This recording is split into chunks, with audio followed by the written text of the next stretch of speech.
Okay, well, good morning, everyone. So, I'm Dr. Saqib Shah. I'm the Chief Medical Health Officer for the province of Saskatchewan. So, as you have seen in the news release, we have announced something that we were expecting for a while now, that we have our first confirmed case of COVID-19 in Saskatchewan.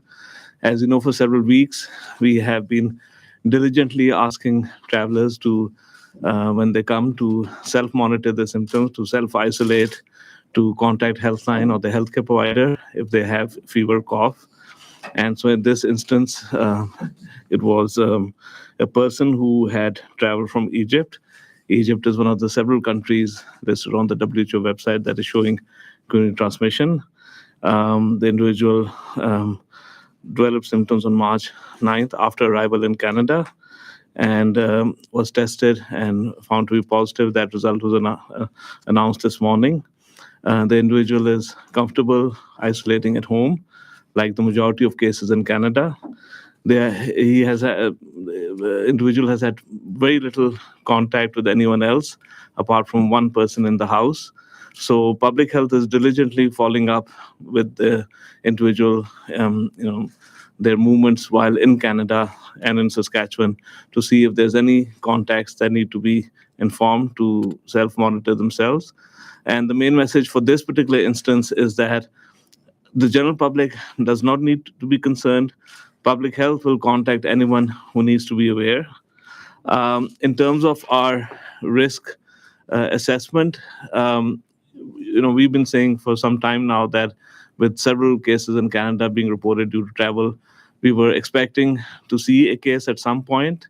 We will expect to see more cases in the future, primarily linked to travel, but we remain vigilant to also detect cases which may not have traveled. And this leads me to the general principles that we have been enforcing, that anyone, irrespective of travel, if they have a cough or fever, stay home. Anyone who is outside, practice good social distancing. Avoid shaking hands, cough in your sleeve, wash your hands frequently, or use a hand sanitizer. And especially if you have traveled anywhere in the world, or if you have attended a conference or a large gathering, even anywhere in Canada, when you come home, you can go about your daily business, but closely monitor yourself and your symptoms. Ideally, you can take a temperature twice a day, and at the first sign of fever or cough, self-isolate. Don't go to school, university, or work. Call HealthLine to see if your symptoms need further assessment and testing, and get tested if that is the recommendation. And we hope that through this process, we will continue to quickly isolate people who have COVID-19. Many individuals will remain well enough to stay at home till they have cleared the virus, and their close contacts will similarly be asked to self-isolate for up to 2 weeks and will be monitored for symptoms. And this is what we need to maintain for as long as we can to prevent further community transmission in Saskatchewan. So you said, I think that this individual only had contact with one other person in Saskatchewan within their own home. Yes. Can you explain again what's being done with that person presently, and how confident you are? So that person is also being monitored by public health, and if they develop symptoms, they will be tested.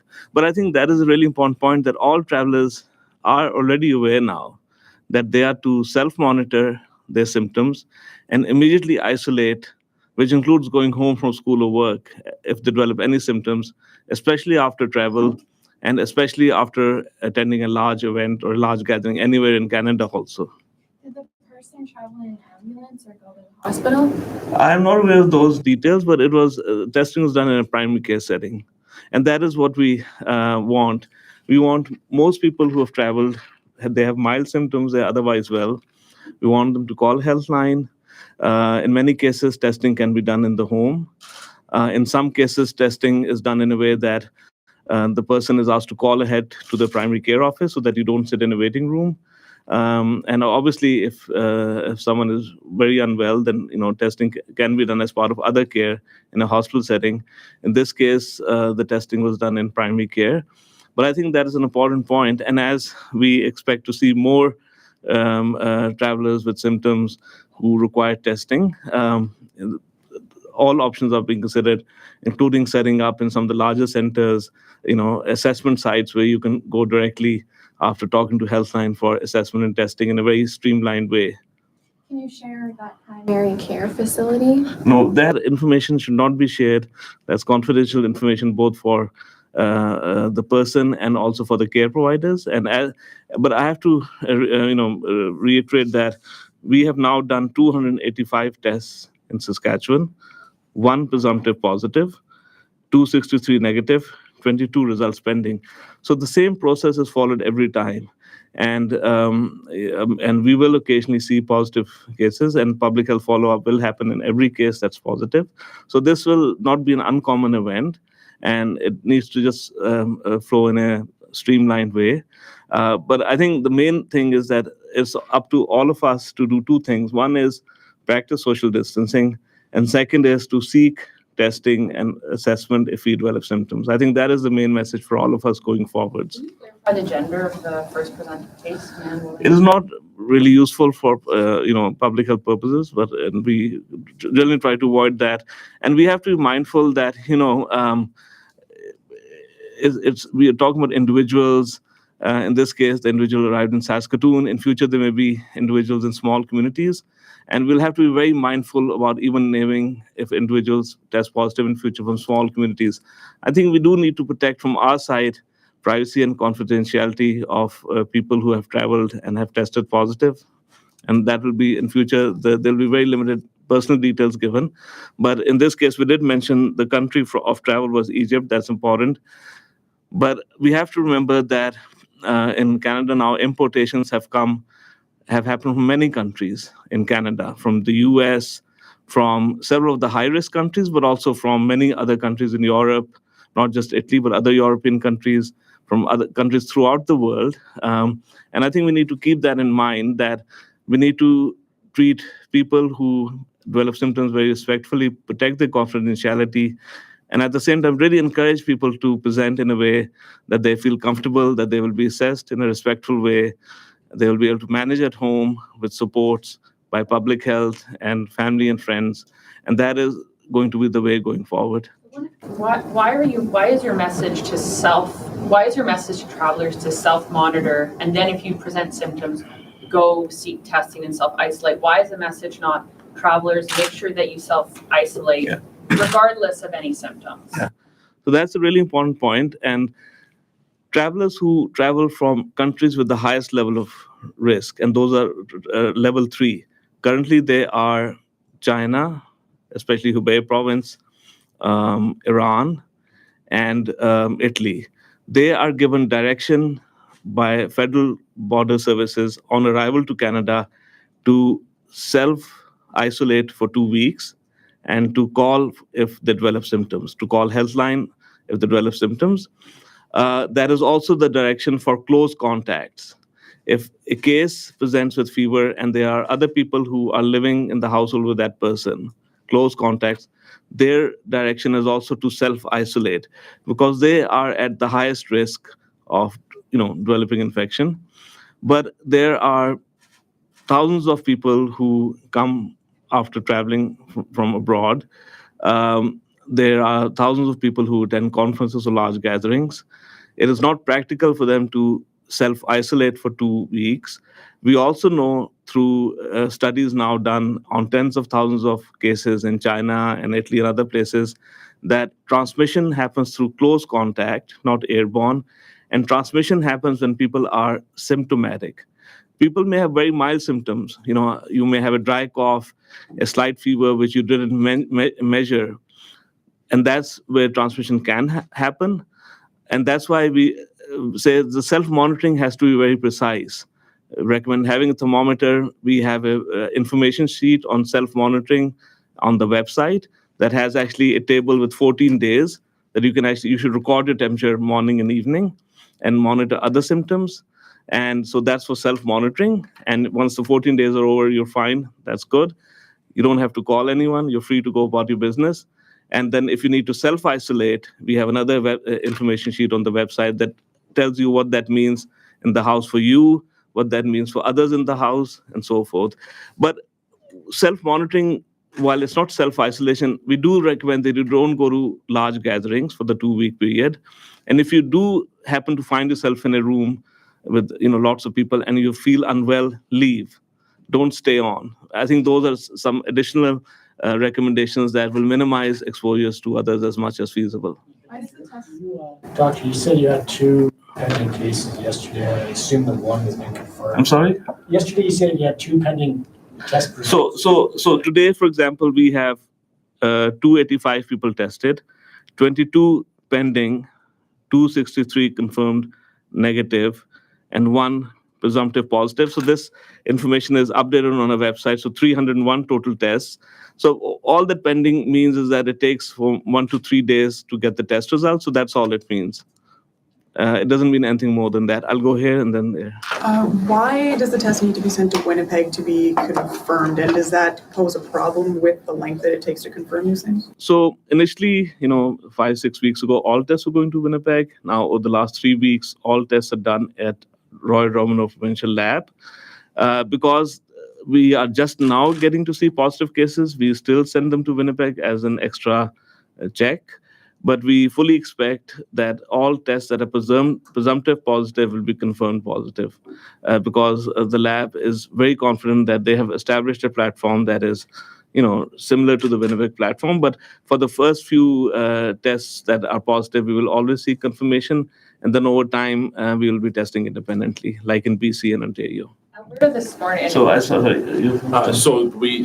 So very reliable sources informed us this morning that there might be 2 cases at the Pasqua Hospital here in Regina, and that the health authority has been told to keep it hush-hush until they're confirmed. How much truth is there to that claim? So it is our commitment that we will announce the cases as soon as we confirm them, like in this case. So I have not heard of any, it is a notifiable illness. So as soon as a test is reported, it has to be notified to me. So I have not received any indication so far. But this is an ongoing process. So if tests are in process, we will definitely hear of that. And rest assured, we will announce that as soon as we have confirmed that the test has been. But we do wait for information to be given to the patient first. That's out of respect for the patient. It is someone's test result. The patient should hear first from the clinician, and then we announce. Well, that's the process. And then the person who came from Egypt, you said there's 1 person that they've been in close contact with. With them self-isolating, are they okay to isolate together, let's say, like in the same house? Like, would that be the thing, or do they have to be in separate rooms for 2 weeks? In a household setting, if a person has traveled and has a fever and cough, they are to self-isolate and seek testing. They are then labeled a person under investigation. If the test is negative, they should still remain in isolation till they're better. If it's positive, that all their close contacts till the time, during the time that they were symptomatic, become close contacts. Till a test has been confirmed, we don't recommend cohorting. But you're right, if in a household both people tested positive, they would have less concern of reinfecting each other because both are positive. But over time, obviously, you still need to maintain some separation because one person may clear the virus earlier, one may take a bit longer. So you just have to use those considerations. I'll go here, and then I'm trying to make sure everyone gets a chance. So I'll go here, there, and there. Thank you. So What's the criteria for people being tested? Alberta has said that all swabs are going to be tested for COVID-19 at this point. Is it just travelers? Is it all swabs that come in are going to be tested for COVID-19? So really important question. Our first priority is obviously to test people who have traveled. That's the highest risk. And of course, close contacts if they develop symptomatic. But we are recommending now that anyone who develops a severe respiratory illness, irrespective of travel, and no other cause has been found, they should be screened for COVID-19. Similarly, any outbreak in a long-term care facility where another viral illness has not been found, like influenza, they should be screened for COVID-19. This is an extra layer we're putting in place to make sure that we don't miss community transmission. Why not say all swabs? For influenza, we don't test all swabs. First of all, for influenza, testing is only done if clinically necessary. Here we're saying if you travel and have mild symptoms where you will not seek care, otherwise you do get tested. So we think this is the best way to get an early warning. But certainly, there is a plan to broaden that, especially as influenza season is winding down, because as we get into the spring, it'll be unusual to have influenza-like illness. And if we get that, you're right, at some point, all swabs may get tested, irrespective of history of travel. And that is happening in the hospital setting and in the long-term care setting. So I'll go here, then.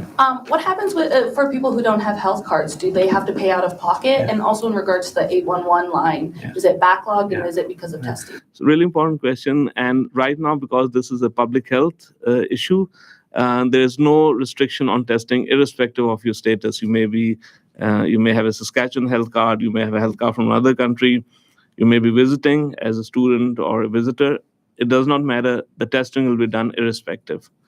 There and then there. The experiencing delays, long waits. I'm sorry? The HealthLine seems to be experiencing long waits for calls or even ringing busy. What's the problems to handle that? So there's three things happening regarding that. First of all, we are encouraging, HealthLine is saying a lot of people are going to HealthLine or ER with just general questions. And so really that's a message for all of us. There's really good information on the saskatchewan.ca/coronavirus site. It has links to information, general Q&As for workplaces, schools, universities, for the general public. It has links to travel advice. It has links to signs and symptoms. It has information about mass gatherings, what to do if you plan to go to an event. So we encourage everyone to go to that website, get informed about COVID-19.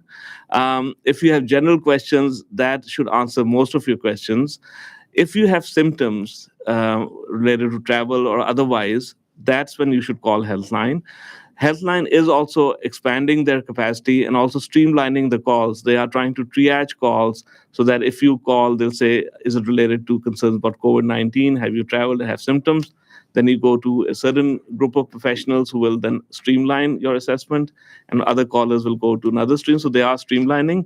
And in future, we are looking at, obviously, the need for independent assessment sites that will also take the pressure off, not just HealthLine, but people may be going to the physician offices with general questions. So we are trying to ramp up the capacity to advise, assess, and test as the demand increases. And it's very important we do that. We don't want anyone with fever not able to and travel, not being able to get tested in a timely way.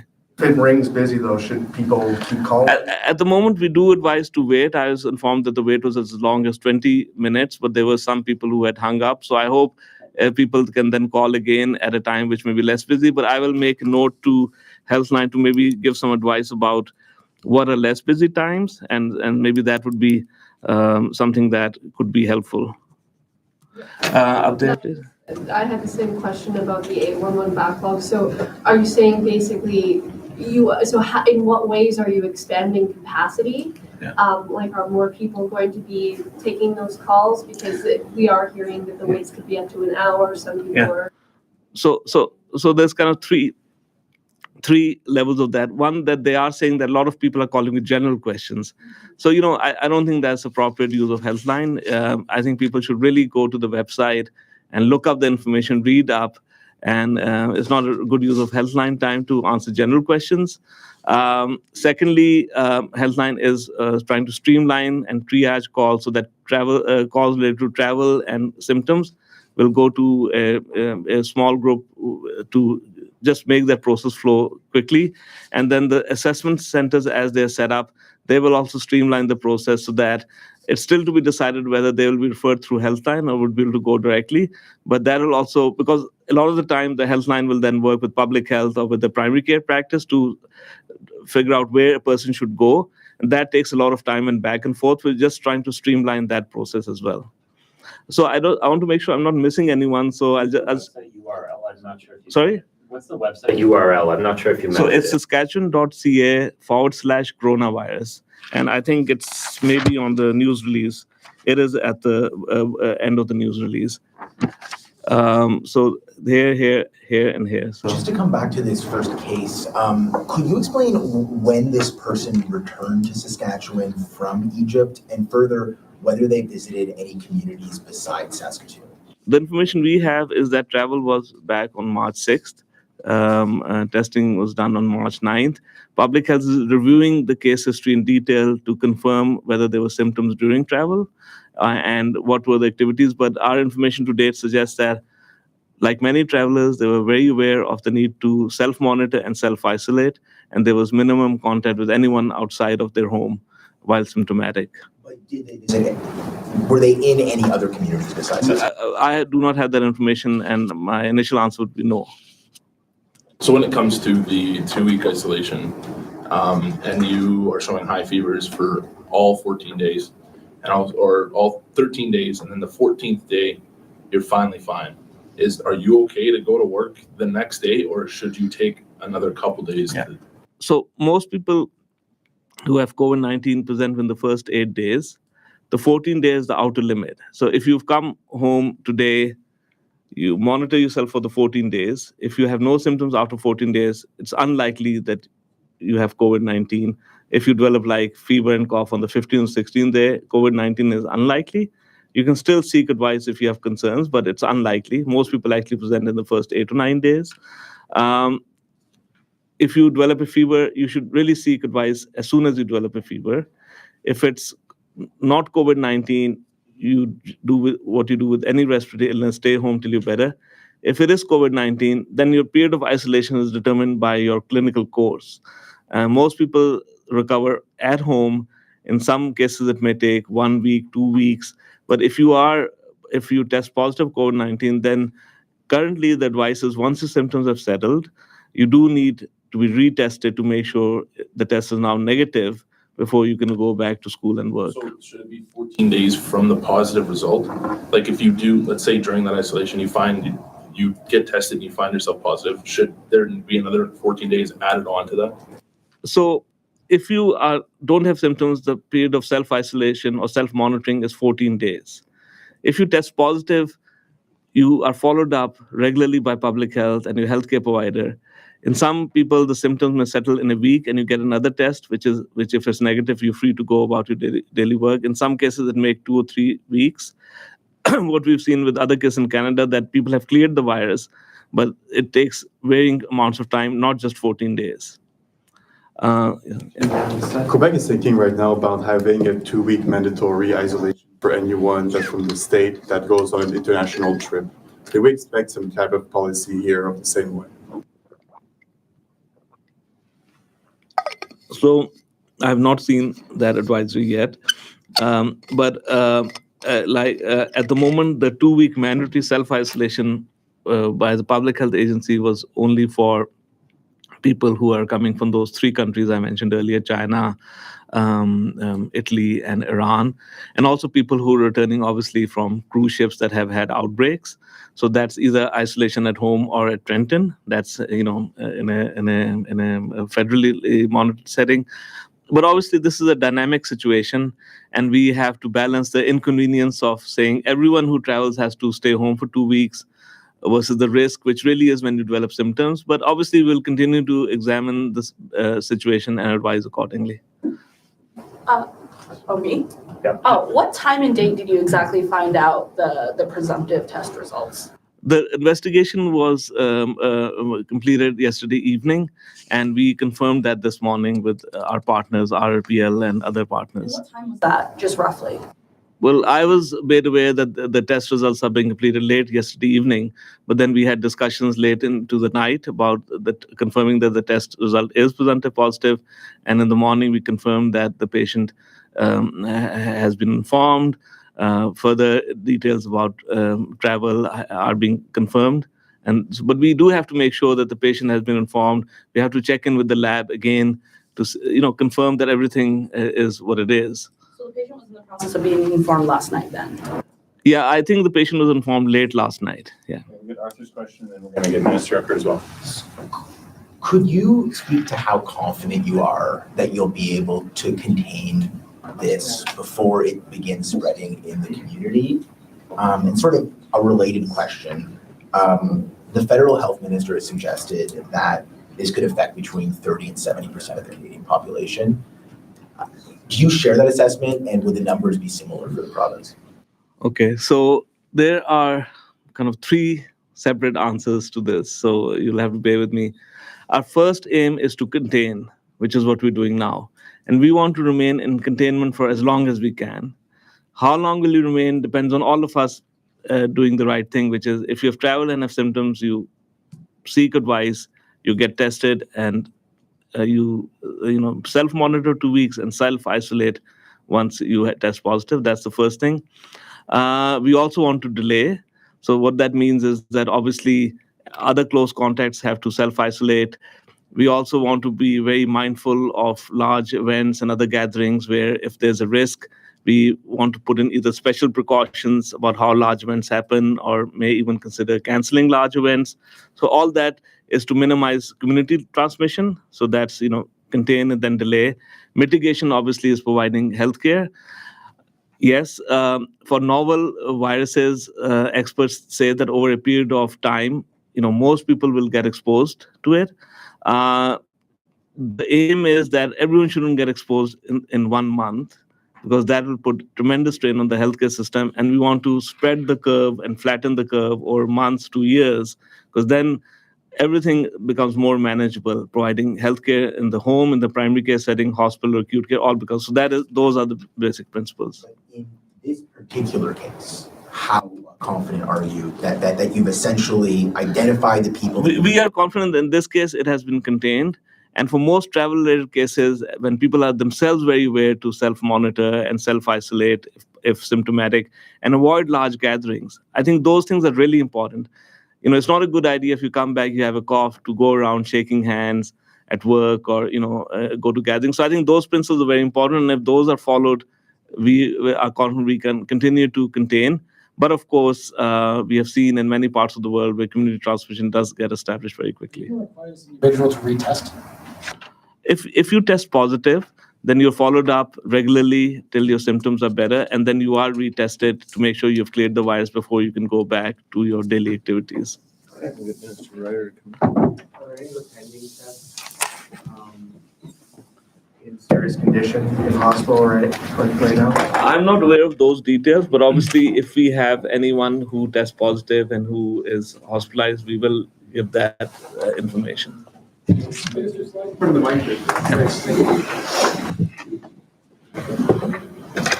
If the pandemic plan here in Saskatchewan wasn't updated since 2009 prior to this, how could the province be prepared?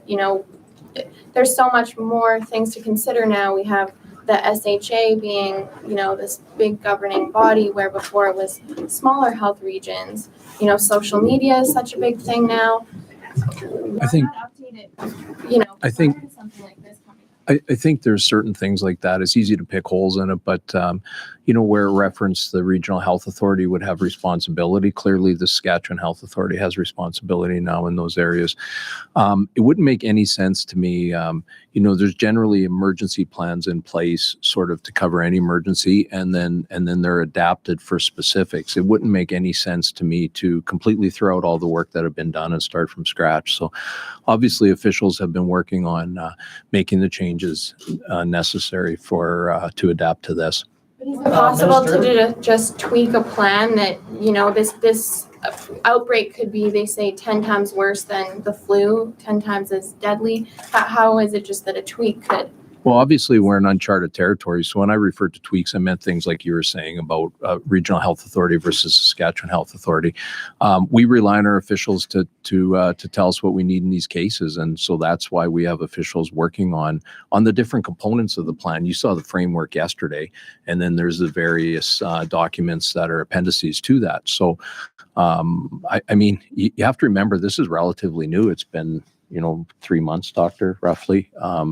So officials have been working diligently to adjust the plan as necessary. let's remember that we're in a situation right now where basically we're still preparing. We just today have the first case confirmed, so we're still preparing for what the eventuality might be. We don't know how many people are going to be affected. Obviously, Dr. Shahab and his folks are preparing, sort of to the best of their ability. Explain how this first case influences the urgency of the planning process and the amount of resources that the province is going to bring to this.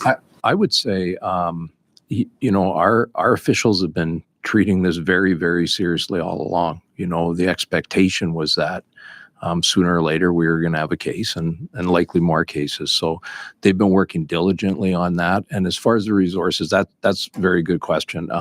I've made it explicitly clear to my deputy minister, to Dr. Shahab, to senior officials at the SHA that they'll have whatever resources that they deem necessary. No. Over the last period of time as we've been working on this. Minister, can you walk us through the decision to postpone the spring election? Can you take us into the cabinet discussions and when this decision was made? Well, a couple points. First of all, I can't comment on cabinet discussions. Second, there hasn't been a lot of discussion on that sort of thing. That decision rests with the Premier. I just want to reiterate, though, while there's been lots of speculation about a spring election, the Premier said that there's a window there available should he choose to use it. But he always talked about the election set for October. I think it's the 26th. And it's his prerogative if he wants to pick a window to go sooner. He had never selected a date. The 19th that was floating around, frankly, was floated by the leader of the opposition, not by the Premier. The Premier is always going to put the safety and security of Saskatchewan residents first. With all that speculation, in the light of everything that's happened essentially in the last 24 hours, he felt it was appropriate to put all the alarm aside and just let people know that he didn't think this was an appropriate time and he wouldn't be exercising the window. But we know that this was declared a pandemic yesterday, and the Premier still wasn't able to provide a clear answer about whether or not he was ruling out an early election. Can you explain what changed between yesterday and today to prompt the government to make this clear? Well, I think we can't lose sight of, again, the Premier didn't cancel an election. He never called one. The election was set for the 26th. Much happened yesterday that from a politician's point of view, it seems strange to announce that you're not going to do something. As far as his exact thinking yesterday, everything unfolded very quickly yesterday, as you said, Arthur. I mean, it's announced that the World Health Organization considered it a pandemic. Lots of events were canceled, and yet people were still talking about, are we going to have an election? And I would assume by then that he probably felt that we weren't, but the fact it was still even having any discussion, he just felt it was best just to put that completely to rest. Why did it take so long? There's been for 2 weeks climbing numbers of people infected with COVID-19. He's asked repeatedly to rule it out. So the speculation, one could say, was also fueled by his in-answers, and today was the first clear, direct line. So why did it take so long to put this clear message out there when he's had many opportunities up until now? Yesterday, you heard questions to Dr. Shahab from media asking, and I'm paraphrasing, but essentially an election needs to be called in roughly the next 6 months. When is the safest time period? And as Dr. Shahab had said, it's impossible to predict. So that's one of the things the Premier's had to grapple with. You say that we've had our first case today. We don't know how many cases we're going to have 3 or 4 months from now or 6 months from now. So that's one of the issues he's had to grapple with. We have a time frame the election needs to be called in. When would be the safest time to do it? And brilliant medical minds are telling us it's impossible to know. Yeah, Dr. Shahab also likened voting during a pandemic to going grocery shopping. Has your opinion changed on that? Well, you heard the rest of the answer too. Let's not take that out of context. Let's bear in mind that no matter what the Premier does or doesn't do, he's going to be criticized. You're suggesting now that this may have been the wrong decision, and yesterday he's being criticized because he hasn't ruled it out completely. So it's a difficult decision to make. He needed to decide what would be in the best interest of Saskatchewan people. Obviously, everybody's very, very concerned right now, and he's decided it's important to let the people of Saskatchewan know that we won't be going to the polls this spring. In the last 24 hours, did either yourself or Dr. Shahab or any other health officials have a conversation with the Premier about the potential of putting out a clear statement about this and making a definitive decision? Now, Dr. Shahab and I and the Premier have met a number of times over the last week or two, but I don't believe we did in the last 24 hours. I think the last time we met with the Premier was Monday with Dr. Shahab. Do you know anything about the money that the federal government has said that they're putting aside for coronavirus, how much is coming to Saskatchewan? I don't have an exact amount for Saskatchewan yet. My deputy minister was on a conference call later yesterday afternoon, I think it was, with other deputies and some federal officials. And I know our officials are having follow-up calls. I expect that I'll get more information from them fairly shortly, but I don't have a dollar amount for you yet, though, but we'll certainly make that available when we do. Is that because we don't know how much we're going to need, or because the federal government doesn't know how it's spreading? I think it's a combination of both, likely. There's always been a fear around COVID-19, and it's maybe kind of subsided in Saskatchewan a little bit because we didn't have a case. But now that there is a case, and like all the planning has to come to fruition now, what's your message to Saskatchewan citizens about what to do going forward now that there is COVID-19 in Saskatchewan? I think the first message I would send to folks is that, while we see this as a worldwide and nationwide issue, they can rest assured that our officials have been working diligently on this, not just since today, not just since the test case, but Dr. Shahab and his officials have been working diligently on this for weeks and weeks right now. We're going to make every effort to be as prepared as possible, no matter the number of cases that test positive.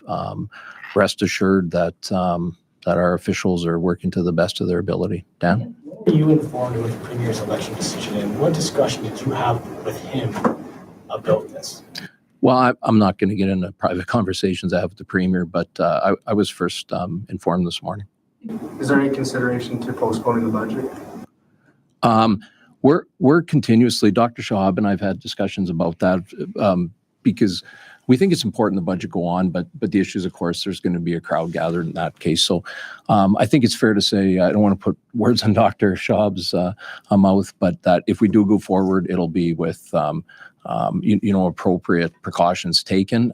Things have changed rapidly in the last 24 hours, so certainly things could change between now and then. So I want to recognize that. I'm not trying to be coy. We haven't. We intend on the budget going forward as far as how we deal with crowds in the building. We'll make that decision. Risk assessments are being done all the time for group functions. Dr. Shahab spoke to that yesterday in the scrum. I think it's fair to say it's possible things will change, but as of right now, and you'll be notified as soon as they do, but as of right now, things will continue as normal. What changed since yesterday's press conference in the afternoon and today morning announced that the Junos were canceled? What changed at that time frame? That I would say, that could probably be put to the Juno organizers. They made that decision. Certainly, we support that. A lot of decisions were made in a lot of jurisdictions yesterday with a lot of events being canceled.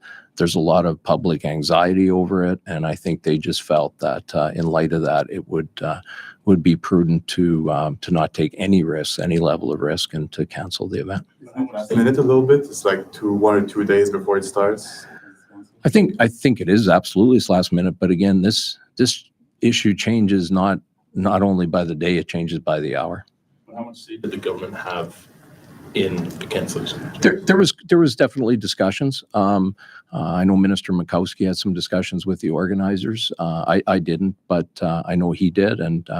But my understanding is, the final decision was left up to them. But we're supportive of the decision they made. Why did the Premier tell you he was making this decision? I had a very brief conversation with him this morning on the phone. He's not in the province, as you know. We didn't get into details, nor do we need to. We both understand the situation very well. What do you have to say to people, and I understand you're not the Premier, to people who felt misled and confused by the Premier's comments? Because he did leave the door open. There were many opportunities up until yesterday for him to rule out a spring election, and he did so in a statement when he's out of province. So what do you have to say to people who are confused, misled, a little upset with the Premier's handling of this? I would ask them to look at the facts. The Premier's been very upfront about this from the start. At no time did he ever say that he was going to call the spring election. He said there's a window of opportunity open. There's several windows of opportunity. His decision needed to be the election set for October 26th. He has a prerogative to go at some point in a window earlier. The issue that he had to grapple with, and I spoke to this in the House in question period a number of times, is that he needed to make a decision weighing the fact that when would be the appropriate time that this would have the least impact on people. There is no way of knowing that. So he's been nothing but upfront. He has said clearly that I have some windows of opportunity. I haven't made a decision to go early. There's been so much speculation about this, and people reading into what he said that he had already made up his mind to go early. He didn't. There's been no election date set. It seems strange to say, why don't you cancel an event that's actually hasn't been scheduled? So, but with all the speculation going around, all the concern that people have about this, he felt it was appropriate to put something out publicly so people can rest assured that there's not going to be a spring election. What are the projections in terms of fund to deal with this pandemic here in the province? We don't have any exact numbers right now. Frankly, we're at the point right now because we don't know how people are going to be affected. So I've just assured officials, as I said a few minutes ago, that we just need communication, but whatever resources they need will be made available. How does it work for someone in self-isolation? Is he getting provided by the province for the 2 weeks he's isolated, or is he getting some type of salary? Not by the province. Part of the announcement the federal government made was that there would be, under the EI program, that there'd be some provision made there. So I'm still waiting to see more information on that. But regarding 811, there's still a lot of concerns that people are even getting, the calls are getting cut off at this moment from people who are calling with symptoms. I guess, what is the government planning to do to help support or maybe shore up resources for that line? I mean, obviously, you direct people to the website, but that only works to a certain extent if people are showing symptoms. What does the government plan to do about it? yeah, absolutely. That obviously is concerning. Dr. Shahab addressed some of it. What we're going to do. My office was in contact with SHA senior officials today. I've asked for an action plan by tomorrow morning. That I want to see what the plans are. We need to ensure that obviously 811 is going to play a huge role in this moving forward. We need to ensure that it's operating adequately. At the same time, I would say that the citizens of Saskatchewan, please, we've had reports of people saying, well, I phoned in to test. That's not an appropriate use of that resource at all. We're asking people to please use it when necessary. And I don't want to repeat everything Dr. Shahab said but much of the information is available on the website. But having said that, I should add as well, we expect there will be more demands on that. And so they're going to need to expand services. So we're going to ensure that they have all resources they need for that. Ask for an action plan on 811 or? On 811, yeah. I just want to understand exactly where officials are looking at for the expansion, because we need to ensure that they have the resources. Should other organizations be canceling events like minor sports, that kind of stuff? I'll put that question to Dr. Shahab when we're done. So as health minister, how concerned are you about COVID-19 spread in the province, and how confident are you will be able to contain it? I'm obviously very concerned, but I have a great deal of confidence in our officials. You've seen the good work they've done already, and I have no reason to believe that'll change. Dan? Can you explain where we are in finalizing that planning document, like the actual outcome? Sure. So you saw the framework was posted yesterday or day before, I can't remember. And then there's different components. So my understanding is a number of those components starting next week, you're going to see as those are finalized, those will be posted online as well. With regards to the framework, it says that you've completed an inventory about some of the equipment needed to deal with a potential surge of cases. do you have those numbers, like how many ventilators, how much PPE? I don't, like, we'll see what we can provide to you. I know there, specifics of the different types of resources. I'll see if officials can provide that for you. I know they've done that or much of that. I saw some numbers this morning on surgical masks, the kind of supplies we have on hand versus what have been ordered, those sorts of things. So we'll provide for you what we can. Do you have some sort of estimate of what the surge capacity is? Dr. Shahab, actually. Sure. I'll go to Steph first. Did the Premier know we were likely to see our first presumptive case when the decision was made to officially directly rule out a spring election? I'm not sure. I'm not sure when he and I didn't discuss that, although I'm sure he was informed, but I'm not sure when he was first informed about it. And just to be clear, does the Premier bear any responsibility for the early election speculation? I don't believe so. People are always going to speculate. I think back to, I've been a political junkie for many, many years, and I think back to a lot of years ago when Lauren Calvert was elected leader of the NDP, and there was speculation for months and months and months that he was going to call an election. That kind of speculation, you can't control. People are going to do that.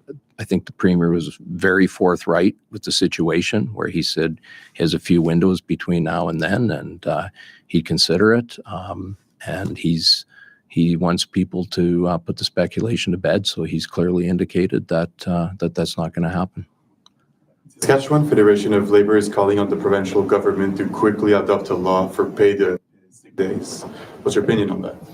We're going to look to the federal government for that announcement they made and see how that's going to impact people. So just to be clear, Minister, the Premier saying our 4 years is up. I need a new mandate. I want that mandate sooner rather than later. That's not speculative. That's not a speculative statement. Well, Stephanie, I'm not sure, but you can ask the same question different ways. I'm going to give you the same answer.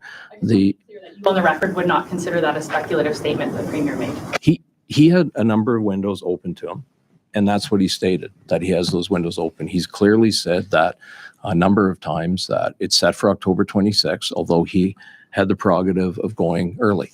He hadn't made any decision, so I'm not sure how he could announce it when he hadn't made any decision.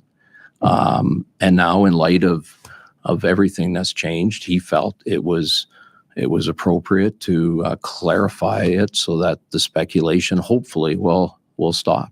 Specifically, what is it that changed? Is it the fact that we now have the virus? Was the fact that like the NHL and the biggest players in sports and entertainment were kind of kiboshing public events? Like what specifically was there that made that triggered this? Well, again, that was his decision. That question would be better put to him. But I think I would say that just simply the fact that we had been focused, our government had been focused on COVID-19.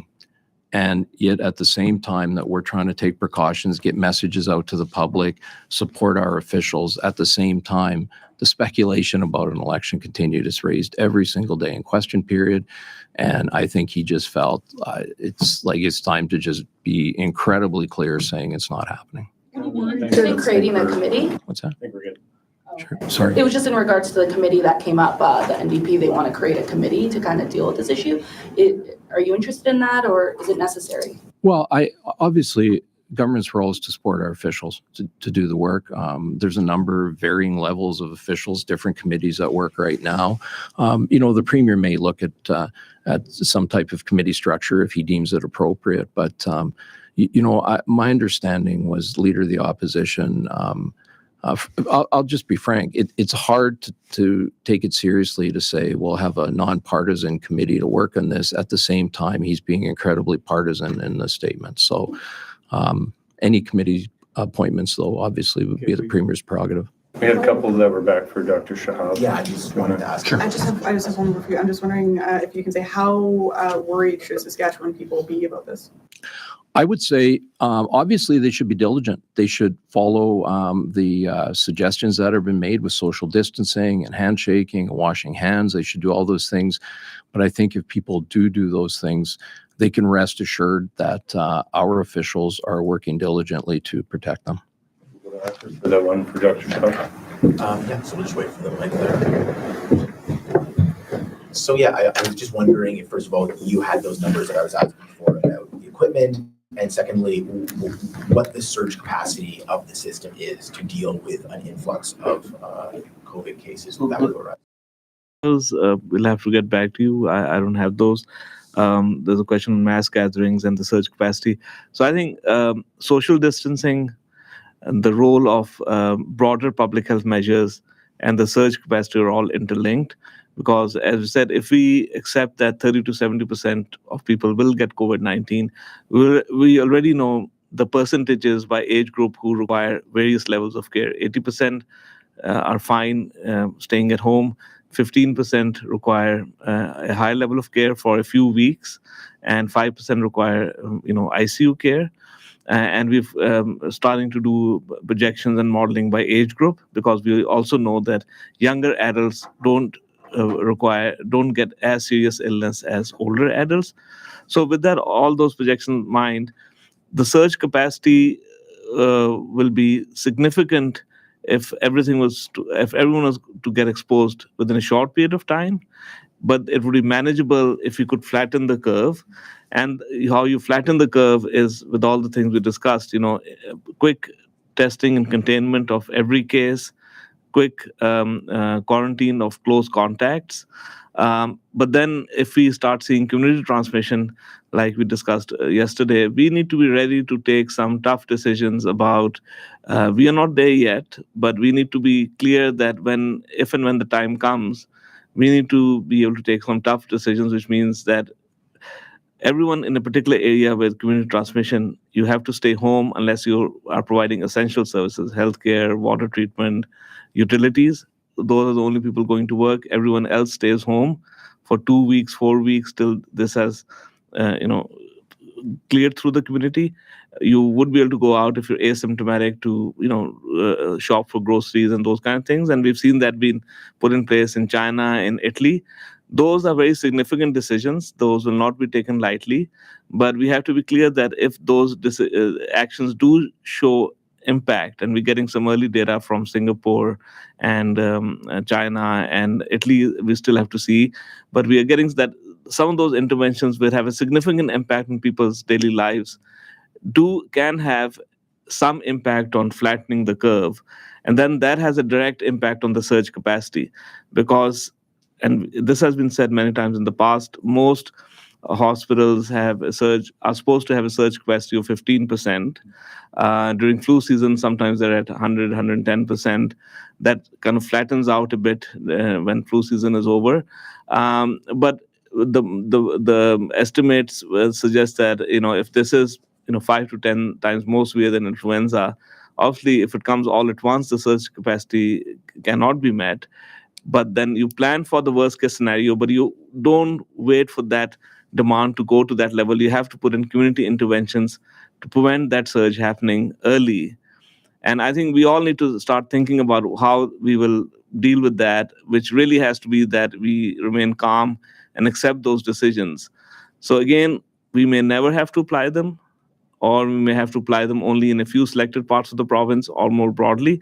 All those things are questions that we are thinking about very seriously in Saskatchewan, at a local level, in Canada, and also in other countries as well. So what you're talking about right now are strategies that could avoid us hitting the surge capacity. But what is the surge capacity? Like, how many patients can the system handle?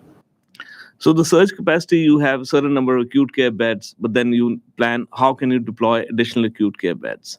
So there are ways of deploying those additional beds. Then you can delay, and all of this is always part of pandemic planning. Those evergreen plans always talk to these things, but now they are being specially looked at in terms of COVID-19. That you